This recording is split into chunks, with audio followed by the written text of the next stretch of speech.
introduction. I hope I can live up to that. Anyway, I'm Debbie Winup, as Sorrel said, and I have a PowerPoint for you, and I started it with a slide of a Buddha, and the bunny on the head is my own bunny, Bindi. So she looked pretty cute up there, I thought.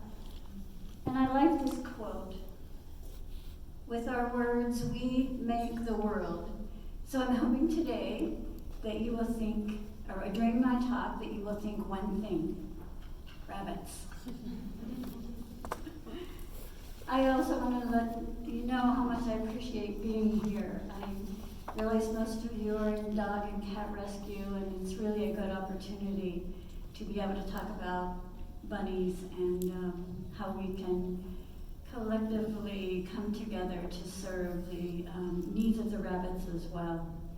So I'm hoping you will accept my words today with the love and respect that I bring them to you.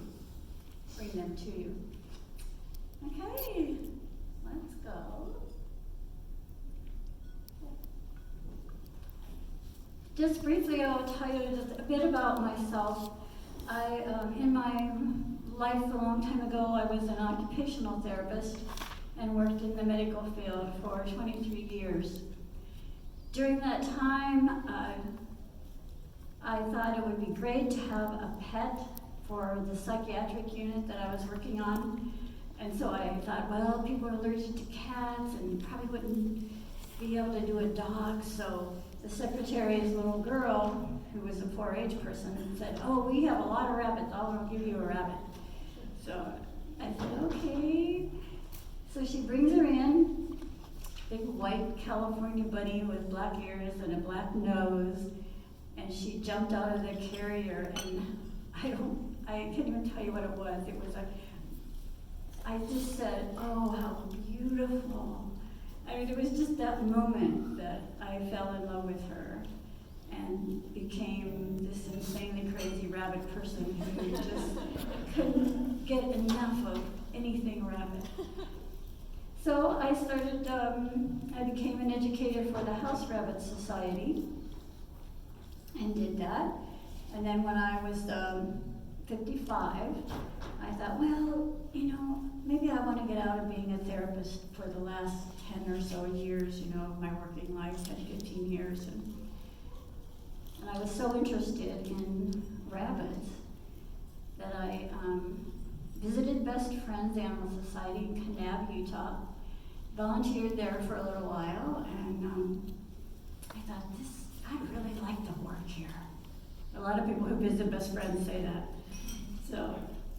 But I met some people and stayed in touch with them, and then I got a phone call one day saying, "Our rabbit manager has left, and would you like to come out and see if you'd be interested in the job?"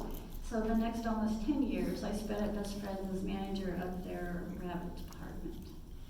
So I left there in 2012 and keep thinking I'm going to retire and just go sit on the beach, and it's never happened. So here I am still talking about rabbits. Okay. One of the greatest things I learned at Best Friends was how rabbits are really a misunderstood animal and often a species that can be overlooked. My passion really grew there for colony rabbits, or rabbits that live in large groups, which we might call the Faro rabbits or Faro community rabbits, different names. So I asked Lucille Moore one day when she started talking about, she's an author and has written several rabbit care books and used to be a novelist as well. But she said, I might have one more book in me. And I said, oh, do you have any ideas? And I said, well, you're going to be really sorry you asked, but can we write a book about feral rabbits? And so she said, well, okay. And so we did. Now, I don't know if any of you here have written a book, but even I'm a with on the book.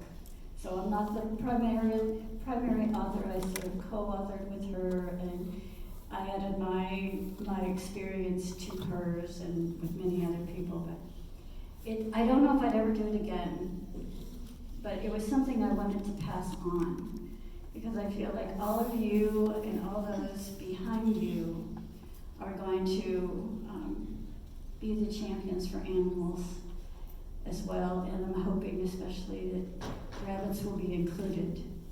So I wanted to pass on my experience, what I've learned, and to now continue to teach others about the growing crisis of the abandoned rabbit. Okay. All right. I don't have my bullet points on my slide, so I have to use notes. So I hope that'll be okay with you. Okay, so anyway, it took us about 2 years to complete the book. We have 37 other people who contributed as well. So a big thanks goes to them and to Sorrel, who is sitting here. I'll talk about Rabbitats at the end of the talk, but big thanks to all of them as well. The book's divided, I'm going to talk about the book for a little while. The book's divided into 3 parts, and the first part is about the popularity of rabbits and the problems. The second part of this book is written about colonies or large-scale rabbit rescue. And the end of the book is for the person who's just finds a rabbit in their backyard and trying to think, okay, what do I do with this little guy? So it's the individual rescue as well as what you can do when you discover or are called upon to address large groups of rabbits that have been abandoned. So I want to give you an idea of what is in the book, and time doesn't allow me to tell you exactly what's in it and all the topics, but what is covered is the downside of rabbit popularity, hoarding cases. There are some accounts of the Reno rescue in 2006 and the current problem in Las Vegas, Nevada, which is really in a crisis mode with abandoned rabbits. Cover education, being prepared for that rescue. Many times even rabbit people will be called about a large confiscation, and it's very difficult to know where to start. I mean, so I wanted to cover things like what you need to do first, back up a little. Instead of seeing the whole picture, you need to go through zoning or who owns that property and how you're going to capture and gather volunteers. And many times what I see in rabbit rescues, people collect them and they get them and they save them, and then there's nowhere to put them. So cover things like that as well.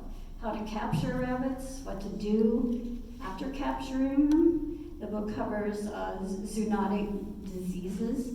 It covers the most common injuries and health problems that you will see, especially in large colony rabbits. And the last part of the book is written by Dr. Linda Harper. She's a psychologist, does work with grief groups regarding pet loss, and she wrote a chapter on staying strong in rescue. All right. Go to the next slide.